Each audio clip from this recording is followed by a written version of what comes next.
Cairo, Seattle.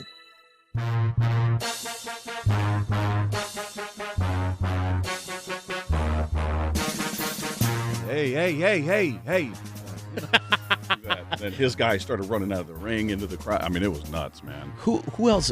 Galata and Riddick Bowe. Yeah. They had a fight where there was a riot afterwards. Yeah, with different fans. Because Galata kept hitting him low. That's the one where George Foreman and everybody were under the table. Yeah. Where you hear George Foreman on the broadcast going, "Don't do that, son. Don't do that, son. Son, don't do that." Which is actually pretty similar to what Dana White sounded like. Yeah.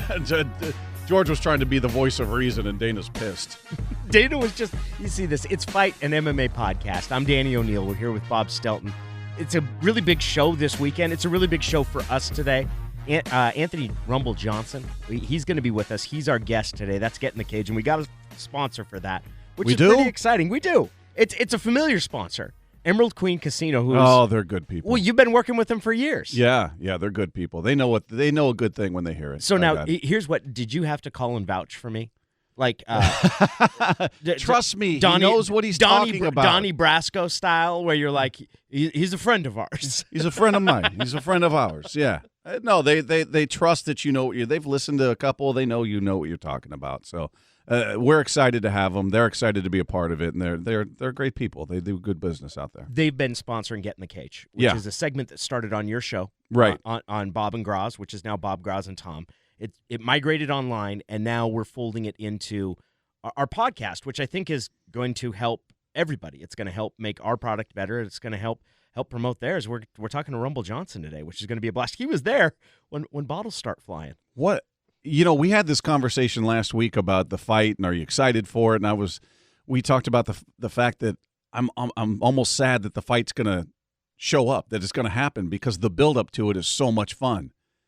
That was awesome yesterday. I know there are a lot of people that have a very negative response to what took place at the press conference yesterday. I loved it. I absolutely adored it. I thought it was adorable, Danny. See, now that's a very unique, because I would expect, people that don't know you, Bob, you're pretty straight and narrow guy. Like, you don't like you don't like the knucklehead athletes like I do. Like, you don't have some sort of strange affection for the Diaz brothers. Not really, but I'm softening my stance on them. Or for Marshall Henderson or that sort of rigmarole, and all of a sudden you get two adults in there. One of them can't show up on time. That's Conor McGregor. Yeah. So here's the situation. The other one can't put two words together. That's Nate Diaz. We've got an interview with him, which I think kind of proves your point, and we're going to see what a thinker that one is, how he's able to settle on things. But set the stage. It's a Wednesday press conference. Yes. And first of all, part of us was excited to play the sound because we thought we were going to get to play a bunch of curse words, right? Yeah, I'm still fighting for that. I think you lose a little flavor. You lose a little of the intensity. You lose the spirit of everything. You certainly lose the brogue with which Conor McGregor swears, which is fantastic. With the accent on top of it, it's charming. Yeah, but as it was explained to us, it's a lot of F words. We were on the fence. Could we play it? Should we play it? That's a lot of F words.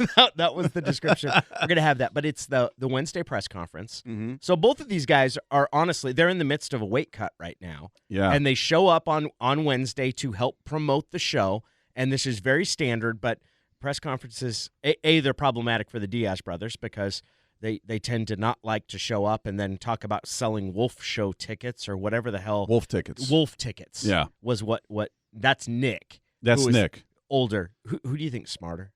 Nick? Yes. Really? Yes. You think the guy that... We're not setting the bar high, but I do believe if he were to take an IQ test versus his brother, he would win. Now, you realize Nick invited the drug tester that showed up to test him this weekend to get high with him. Yeah, I don't doubt that. There's nothing that you could tell me about him that would surprise me. He Instagrammed it. First of all, his explanation to the tester that he was busy right now and he couldn't do it, and to come back later in the day because he'd been out all night. And then him yelling at her explaining to him very, very straightforwardly that you're going to be suspended for 2 years if you don't do this test. You're going to be suspended for 2 years, and him just saying, you're telling me that I have to do it right now? That's how it works, Nick. Yeah, that's how it works. They pop in whenever they want. You have to make yourself available. Yeah, and he's the smart one. He's the smart one. We'll get into that. Yeah, I feel weird saying that. Yeah, but the Wednesday press conference comes, and it starts, and Conor McGregor's half hour late. So it starts 15 minutes late. He shows up on the stage. Nick Diaz and Conor McGregor are on the stage together for maybe Nate five. Diaz. Nate Diaz. Yeah. Nick's there as part of the Diaz part of the posse, crew. but it's Nate that's on the dice. Is that how you say it? Dais. Dais. He's on the dais. Yeah. Yeah, I don't think that's a word I should ever use again. He's up on the stage with a microphone, which, by the way, Nate, when he answers the questions, picks up the microphone, usually says about 4 words, and then sets the microphone back down again. Yeah. It's a very strange interview style. The only unfortunate part about doing this as a podcast is you don't have the visual, because it's clear that Nate is not really in tune with the questions that are being asked. He looks confused up there. Okay, well, let's do that. Let's start with the Q&A with Nate Diaz. You're going to hear the questions from Ariel Helwani, who's from MMA Fighting, and you're going to get some of the Socratic banter that goes on when you interview Nate Diaz. Over the last couple of days that you weigh around 200 pounds, are you able to clear up how much you do weigh? Connor has entered the arena. Yeah, I'm like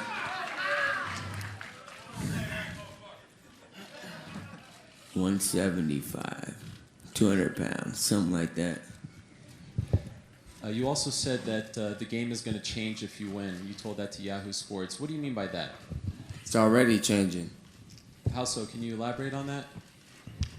If people will follow the leader, they know how to do things. Okay. The hell does that mean? If people can follow the leader, they know how to do things. What does that mean? I think, and I don't want to get too far into Diaz logic, but I'm pretty sure what he's saying is that Conor McGregor has followed his script for getting attention and for being brash and challenging. And by the way, I do love that he's taken ownership of, like, he's the one that started it and Conor's followed in his footsteps. Nate, you were doing nothing in terms of publicity before this. You didn't speak to the media. You weren't creating a media stir before this. Well, the other part is that Nate can't say 3-syllable words. That tends to be. And Conor McGregor, for all the different things you might think about him, is one of the more gifted trash talkers. Oh, he's fantastic. Like, of all the different things that you can say about that guy, being dumb and like a stump is not one of the criticisms. No, he's got a very quick wit. He's very quick. He seems to really enjoy it. You see him chewing the gum, and then once he starts getting intense, the chewing gets faster, and you can see the wheels turning. And he's throwing just lasers at these guys. They don't really know how to respond. Well, and once he gets going, then Nate eventually decides he's had enough of it. He goes to walk off because he ran out of words. Probably he had used his allotment. He didn't want to exceed that, and he walks off, and then he kind of lobs an insult back. You're barely going to be able to hear it, but basically he tells McGregor that he has very little regard for him and his whole team. Only he used one of the many F words. That's a very sophisticated way of putting it. He said, "Good sir, good Irish sir, I do not have much respect for you nor your training partners. I believe you need more time in the gym." No, actually, he said something else, and this sort of exchange ensued. Shut your mouth, you'll do nothing. You'll do nothing. Not one of you will do nothing. Get the out of here. Get the out of here.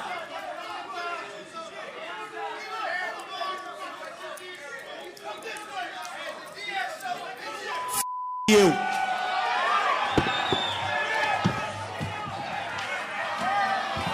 That's all right. Hey, Connor, don't throw those. Connor. That's a wrap. Get him out of here. Two things here. That's a panicked Dana White. First of all, Conor McGregor's got some pretty good form. Yeah. He is not. Got some heat on it. He's not 50 Cent. He's not John Wall, who's incapable of throwing out a first pitch. It's very evident that this man has thrown rocks before in his life. That he's gone out there also. He's had a paper out or something. Yeah, he's been able to toss things. He's got a southpaw. Yeah. It really, an actual professional sporting event for an entity that just sold for $4 billion, like, It really basically just devolved into two guys throwing stuff at each other, and to the point where they were throwing Monster energy drinks as well. My favorite part of it, though, is Dana White, because you hear him in the middle. He's the carnival barker, but the one thing that you'll always say about Dana White, he has not wanted his fighters to act like idiots. He doesn't want the tough guy really fighting for no reason. That's not what he wants. And you can hear as he tries to get Conor to stop. You can hear that right here. Right, hey, Connor, don't throw those fucking. Connor. Connor. Trying to reason with a madman. Yeah, He's that's out of what it is. control, and Dave Schaller's over there trying to wrap his arms. And Dave is the one who's a littler version of Dana. He's bald. He's a little guy, a very good guy. But he's the one that was in the middle of Cormier and Jones when they had that big fracas in the lobby of the MGM, and two giant guys and this little guy in between trying to stop it. And he was given the task of stopping Connor, which was an easier task than Jones and Cormier. See, he's wrapped his arms around his waist and was just kind of hanging on, trying to pull him back. It's an unenviable position for him. Now, the more conspiracy-minded we'll get, Anthony Johnson's going to be with us. He was there at the press conference. We'll get to that. First question, do you think this is legit heat between the two of them? Yes. I think as much as Connor's a very calculated, smart guy, and I think he probably understands if I crank this up, it's going to make news. But I think he means what he says. He believes what he says. I think he's got very little time for pretense, if you will. And Nate Diaz just isn't clever enough to put on a show. I mean, I just think, to put on an act. I think he's real. I think I think the way he is who he is 24/7. I don't think he blows anything up. I don't think he tries to add a little spice to anything he's saying or doing. I think he just goes out there and speaks the way he speaks all the time and says the things he says all the time. I don't think there's anything about Nate Diaz that's an act. I'm torn. I'm really looking forward to the card on Saturday night, but I really don't know who I'm rooting for.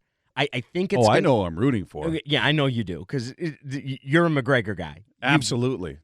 Absolutely. 1,000%. I love the guy. And absolutely love him. I love the Diaz's. I love the way McGregor fights, and certainly his verbal style has grown on me.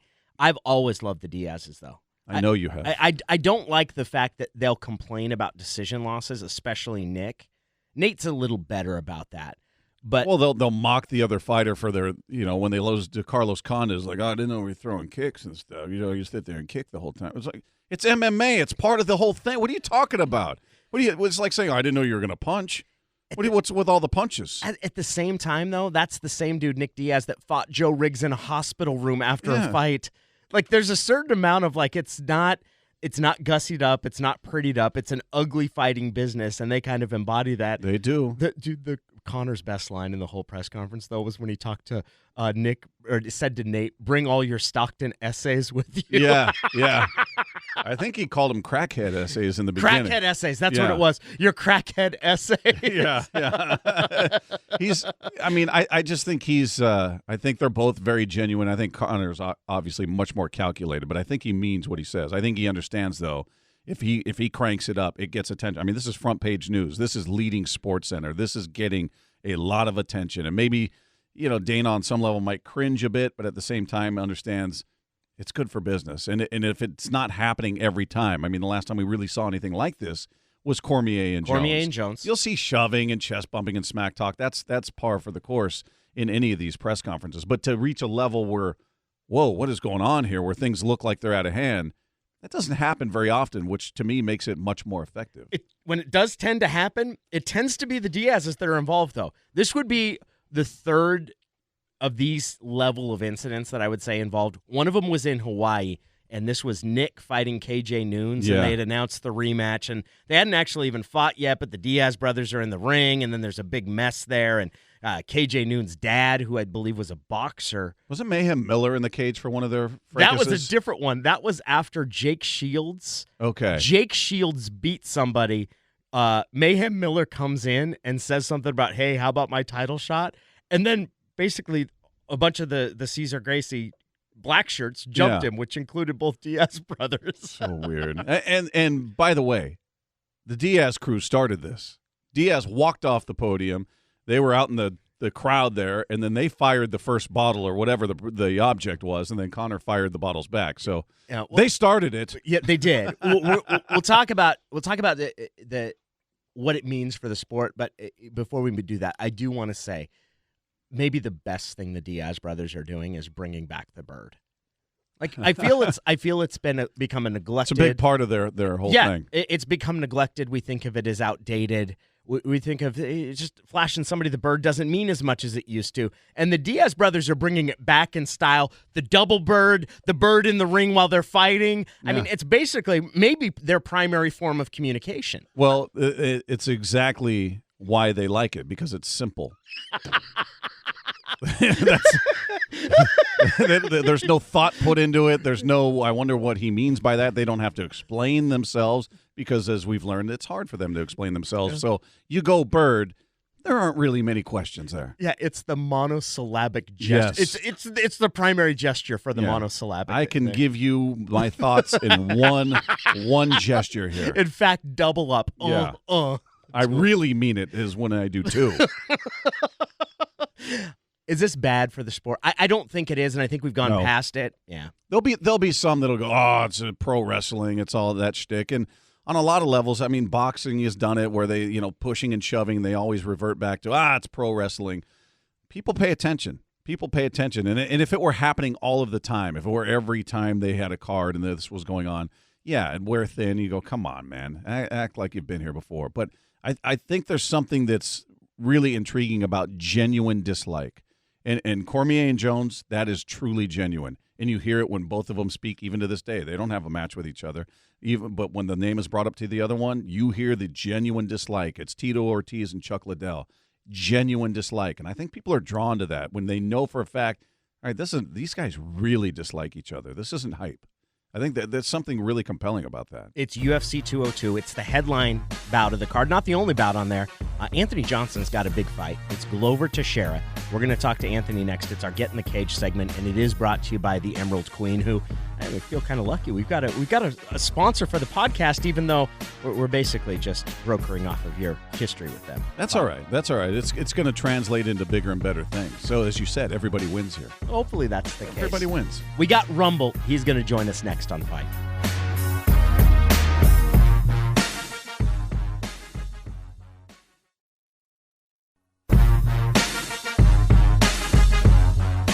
Anthony, we really appreciate you doing this. How are you feeling? This probably isn't the best time of week looking ahead to a fight in the middle of cutting weight, but how are things going?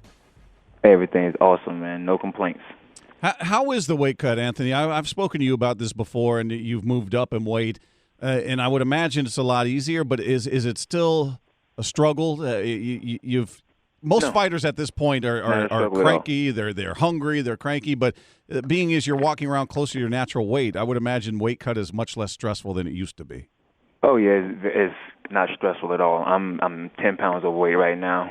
You know what I mean? Easy. I'll lose 5 or 6 tonight, and in the morning I'll lose another 4 or 5. You know what I mean? So everything goes smooth with my weight cuts. You know what I love about that is that most people think if I can lose 10 pounds this month or in the next 6 to 8 weeks, they feel really good. You're talking about doing it in 2 days.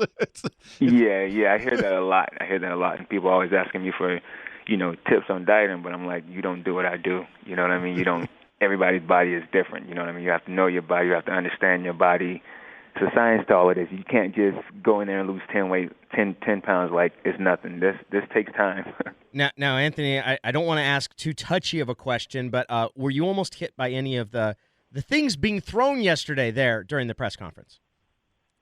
No, I was chilling. It wasn't near me, so I was just sitting there having a good view and just watching everything going on. I was watching bottles and monster cans being thrown left and right, and half of them missed each other, so nobody was accurate.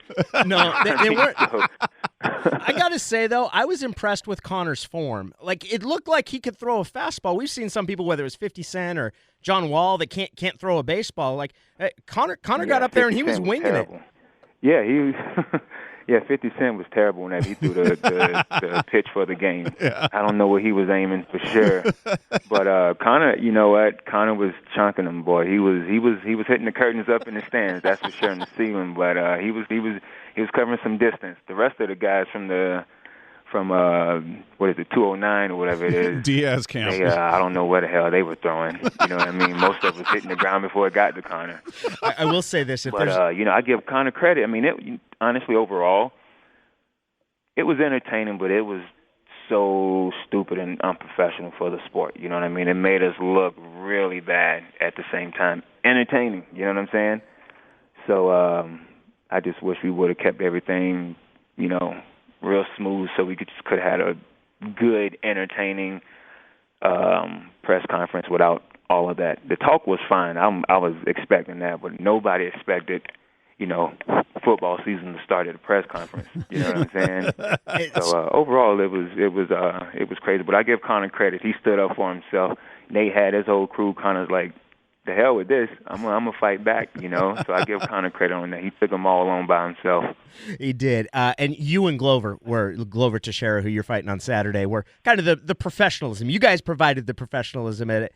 What's this fight mean to you? The whole division, I don't want to say it's up in the air, but with John Jones uncertain, what does this fight mean for you specifically, Anthony?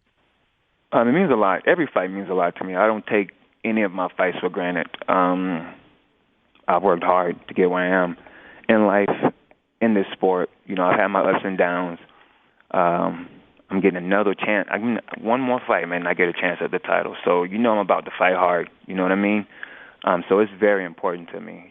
I really want to do this. I really want to get that belt, but first I have to get through Glover, and that's not going to be easy. That's a job. It's not a hobby. This is about to be a job. Hey, but before we get into what you expect in this fight, I just want to get back to sort of the bombast and everything that goes along with Conor McGregor, and wondering, we talked to Demetrius Johnson about this, and he said on some level he felt not pressure, but looked at Conor, looked at Chael Sonnen, looked at a lot of these people making a lot of money because of the way they promote themselves, whether it's outrageous or not. These guys are making a lot more money because of what they do. Is there any part of you that looks at that and says, well, man, I'm one of the best fighters in the world, but I'm not making that money, and maybe if I start talking a little bit more or maybe acting a little different, I can get myself into that financial stratosphere? I mean, some people are like that, some people aren't. I do my talking in the ring, you know what I mean? They do their talking outside of the ring.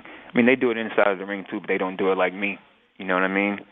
They might be making more money than me, but at the end of the day, I probably get respected more than what they're getting because I don't run my mouth like that. But I also get it. A closed mouth doesn't get fed. You know what I mean? Mm-hmm. And it works with some people, and some people it doesn't. Just like Demetrius Johnson, it just doesn't work with him. He's not that type of guy. I've hung out with Demetrius before. He's a professional. He's a gentleman, and he respects the art. He respects everything. You know what I'm saying? Mm-hmm. He makes sure that his image is good. It's great. Not even good. It's great. If you want to go on like who's one of the nicest guys in the sport, and if you want to, base the sport off of that, I will go with Demetrius. He is, he's A-class. He's been fantastic. Anthony, how have you evolved as a fighter once you made the move to light heavyweight? Oh man, leaps and bounds. Everything's been beautiful since I've been at 205. I have even more knockout power. I get to eat. I get to enjoy life. I get to enjoy life a lot more now. I'm not as cranky as I used to be, but I still get. I'm a fighter, so I get that edge. You know what I'm saying? I get to the point where I'm like, when I'm training hard and I'm focused, I'm like, yo, don't touch me, don't bother me, don't say nothing to me. You know what I mean? Let me do my thing. You know what I mean? I've been in the gym where I'm training so hard and I'm sparring and my teammates are trying to tell me what to do. I'll stop in the middle of training and tell them to shut up. You know what I'm saying? and they look at me like, I can't believe you just said that to me. I'm like, you're not my coach. You know what I mean? I have coaches for that. I don't need you because you're not going to be in my corner whenever I'm fighting. So I can be a dickhead. You know what I mean? But for the most part, everything's all good. Anthony, the one thing I hear about guys that like you that have so much power, and Glover has that power, we saw Roy Nelson with that power, is that guys tend to rely on it so much. And you've got such a good wrestling background. I'm wondering how much you drill your submission defense and how much you drill your wrestling and things like that, because you tend to make fights look easy. You go in there and you're knocking the head off of people, and it works. So why stray from that? But is there any part of you that says, you know what, maybe I'm focusing too much on the stand-up. I need to do the other things that I do really well and have that in my arsenal? I train everything, honestly. When I hit the ground, I'm so relaxed. I know what I'm doing a lot more now. I'm not going to say I'm a black belt in anything, because I'm not. I'm not going to boost myself up and make it seem like I can do this on the ground, I can do that on the ground. Because I'd be lying to myself and I'd be lying to you. And I'm not trying to sell wolf tickets, you know what I mean? But, I train hard, man. I'm so much more confident in myself on the ground now, in my wrestling now. because Neil Melanson, he's worked with me day in and day out on my ground, and it's just my style that I need. You know what I mean? So if we go to the ground, I'm comfortable there. I don't panic anymore like I used to. That's what I used to do, and that's why I was getting submitted a lot. You know, I was like, damn. As soon as I feel something going around my neck, I freak out. You know what I'm saying? So, but not anymore. I'll fight it now. I'll fight it. And I'm just curious about this because you and Glover are bangers, as we said. I mean, we're all expecting this stand-up war, but you know, again, you've got this great wrestling. He's got his jiu-jitsu. So I'm wondering if there's that element of this may end up being a ground fight when we're all expecting a slugfest. I think it's going to go everywhere, honestly. I'm just like you. Everybody thinks it's going to be a slugfest, which I'm sure is going to have its moments.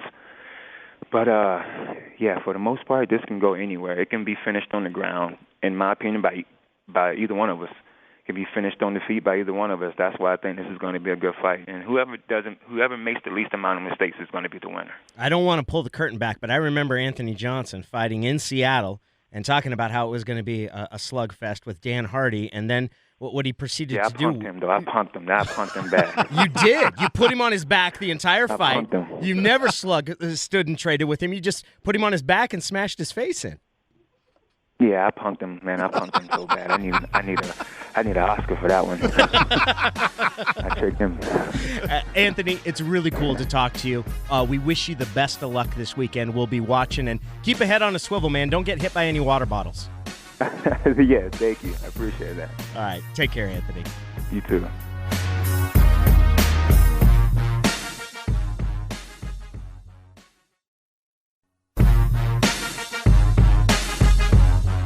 Rumble's had one of the more interesting UFC careers. You talk about a guy, I mean, he used to cut and fight at 170, and now he's fighting there at light heavyweight. It's absolutely crazy. Well, and he was a guy that I remember being really annoyed with him as a fight fan because he looked like he had so much potential, yet how many times did he miss weight?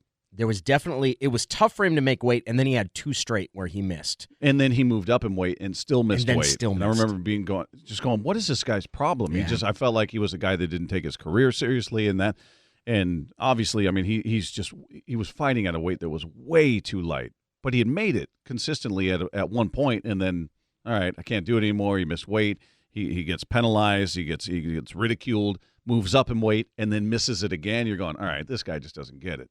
And he's a different fighter since he went to the Black Zillions and that whole thing. It just seems like he's a guy that mentally just kind of said, "Whoa, I don't have a long time in this sport. I need to take advantage of what's in front of me." It's like he grew up. And the other thing is, he's actually, when you see a guy move up in weight classes like that, go from 170, they usually are no longer one of the more powerful people, because that's the whole advantage, is if you're that big and you can go fight at 170, you're going to be one of the biggest punchers. He's still a huge puncher. I mean, he rocked Cormier in their fight, and Cormier ended up coming back and winning that fight. But he's got big hands. It'll be an important fight to determining what the picture of the light heavyweight category is, especially with John Jones hinting that he is going to be back soon, that it won't be a 2-year ban. Yeah, I'm going to be very curious to see what that's about, because Dana came out and says, well, it looks like he may not have taken what they said he took. And I'm like, all right, so what does that mean? And Dana, speaking around it, didn't get specific, but, initially what he was accused of taking was something that you take after a cycle of steroids to bring your testosterone levels back, or whatever it is. Estrogen masking, right? Yeah, Isn't that what it is? Which is, I'm not a scientist, but that sounds strange. Yeah. Apparently, it's very obvious that it's been connected to some use of steroids. I'm not sure how. I'm not dialed into that community, but okay, so it's not that. There's something else. And Dana said, well, he's still guilty of not paying attention, of taking something that's on the ban list. You're responsible for what you put in your body, but it looks like it wasn't the masking agent, if you will, to cover up steroid use. That he took something that's typically a masking agent, but he didn't take the thing that it usually masks, is what it seems like the pretty compelling Right. I mean, we're case all that trying he's to making. parse what they're saying. They've said nothing other than, hey, we might have some good news. It sounds like it'll be positive. Main event, what's going to happen? It's Conor. It's Nate Diaz. It's at 170 again. How do you look at this fight? First of all, I hate that it's at 170. Really? It. Yeah, I do. But I respect Conor's rationale for it, because he's been asked, well, why would you do this? Mm-hmm. I mean, you're a 145 champion. Why would you then go up 2 weight divisions and say, well, I'm going to compete there again? And he's basically said, what kind of fighter would I be if I said, yeah, you got me here, but if I fight you at 155, now that's different. That seems, and I get it. I completely understand that rationale. Having said that, I just don't think he's a 170-pounder.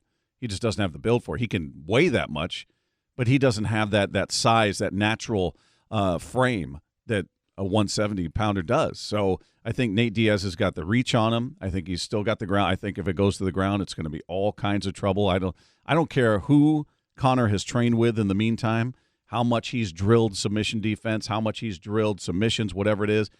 You can't bring yourself to a high-level black belt level, which is what Nate Diaz is, in that amount of time. I mean, I just think once you get there, you're in his world. So for Conor's sake, he better hope it stays on the feet the entire time, because if it goes to the ground and Nate gets a true grip on him, I think it's going to be the same result. See, it's interesting that you look at that. I still don't know who I'm going to be rooting for. I probably won't know until the fight starts, and I feel like my actual emotions. Well, you can't watch it at my house unless you're rooting for Conor. Well, I was going to invite you over to my house. You can come over and watch it, because I always go over to your place. You can bring Frank over. Frank can hang out with my dog. I think the professors are coming over again and stuff. Oh, really? Yeah. We got the Brazilians? Yeah. Okay, So they'll be able to translate what's being said by the interpreter. Yeah, I absolutely want to have that. No, you can root forever you want. Now, of course, I'm kidding. I look at it and say that I think Conor's got a distinct advantage this time, because he wasn't ready to carry that weight last time. And he was winning that fight, in fact, pretty decisively in the first round. And if it weren't for the naturally thick cranium, the lug head that Nate Diaz brings with him into the ring, that anybody else, Conor might have already won that fight. And I think with a full training camp for him to prepare for fighting at 170, I actually think he is going to avenge that loss. I hope he does. I mean, if I'm going to Vegas to bet, I'm probably putting it on Diaz. Really? Yeah.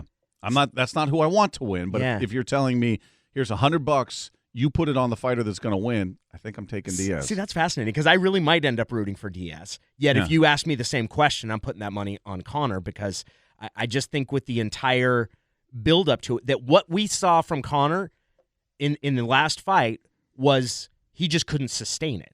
Right. And he's going to be able to sustain. I don't have questions about his stamina this time. And I think there is something to that. A lot of people gave him grief for saying, well, he gassed out, he wasn't ready for it. He was already training. Well, you're training for a 155, or you're training for a completely different fighter. He was going to fight Dos Anjos. Yeah, that's who he was going to fight. So he was almost as unprepared. Yeah, he was conditioning and he was training, but it's a complete left turn.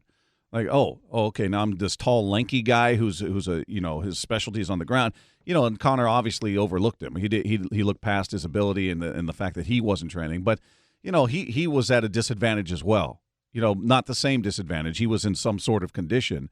But I just think there was a disadvantage to a short camp, because it then became a short Diaz camp for him.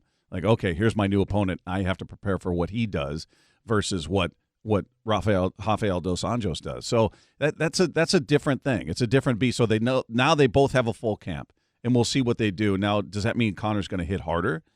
Does it mean Nate's going to take a punch better, not as good as he did before? So I don't know that he becomes more powerful. Maybe he measures it better. Maybe he doesn't go out there and just try to explode on him with every single shot. He tries to set it up more and sort of chop the tree down instead of knocking it out with one punch the way he was doing against lighter guys.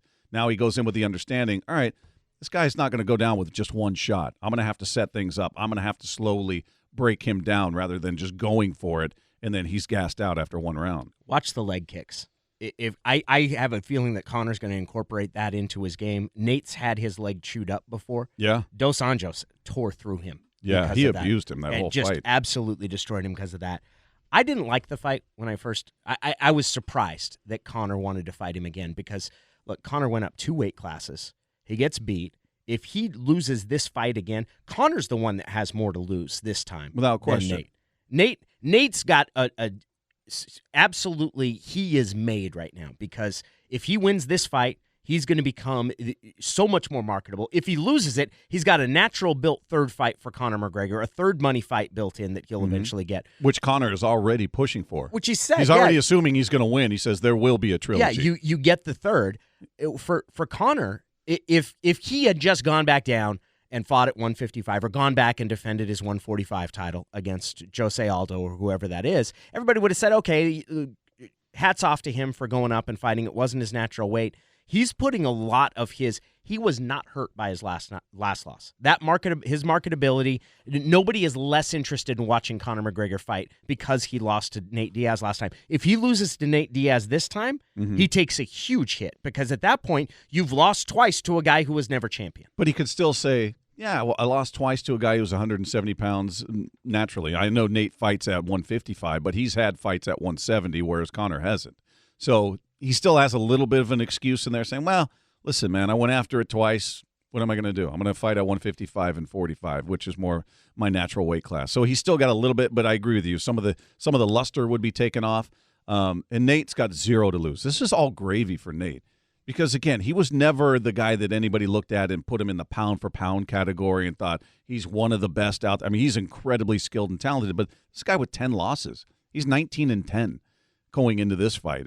So he's been beaten a number of times, and he's had an excuse every time, but he's a guy that doesn't come in with the same gravitas of Jose Aldo or John Jones or George St. Pierre, and he was never talked about in those circles. So he's not going to lose anything other than the notoriety that he currently is enjoying. I mean, he's been exposed to things that would never be there for him if not for that first fight, talking about the Kimmel show and talking about going on Conan O'Brien and doing all the publicity that he's doing. Nobody before that fight gave a damn about Nate Diaz. I'm talking about in that world, not the MMA world, but the late-night talk shows weren't clamoring to get him on the show. They didn't think he was cute and adorable. And, it's not funny the way to bring you this did. guy in. Yeah, I was the the way only you one. Most important question. Over-under for number of middle fingers. Now, that's not number of times. Number of specific middle fingers that Nate Diaz, from the moment he steps into the octagon until he leaves in the fight with Conor McGregor, how many middle fingers gestures do we see? I could see one in the opening Yes. During the intros. There's definitely going to be They one. bring him to the center of the cage as they part. I could see one there. Yeah, I think that's going to be a double, right? I could see one before a particular round, when they're standing there ready. You ready? Round number 3, let's go. I could see a middle finger there. I'd say the good over-under number should be 5. Okay, and here's the second part to that. Will any of them occur while the two fighters are in contact? Because that's the other thing that Nate Diaz has been known to do. He did that to Benson Henderson. Benson caught one of his kicks and he flipped him off. You've also seen him, if he gets a guy in a triangle choke, if he wraps his legs around him, he flexes. He'll flex, but then he'll also blast him then. Will there be a middle finger extended while the two men are in contact? I think by contact now, if they're locked up in some sort of clinch, no. But if Nate lands a shot on him like he did Michael Johnson, it's like, I got you. I think instead of I got you, it'll be, here you go, you're number 1. Yeah. So I could see it somewhere in that level of contact. Yeah. I'm looking forward to the Stockton slap. As we're talking about it now, I think I might be rooting for Nate Diaz. He's going to hit him with an open hand slap. What's the future for Nate if he wins, though? Does this change him? Does he become a more serious fighter? No, Does he become No. He's going to become more beloved, and people are going to embrace him much more. bigger star, without question. But he is not going to change. I mean, I don't think there's another next level. This is not a persona that Nate Diaz has crafted and cultivated. We're going to see him. I don't know what his next fight would be.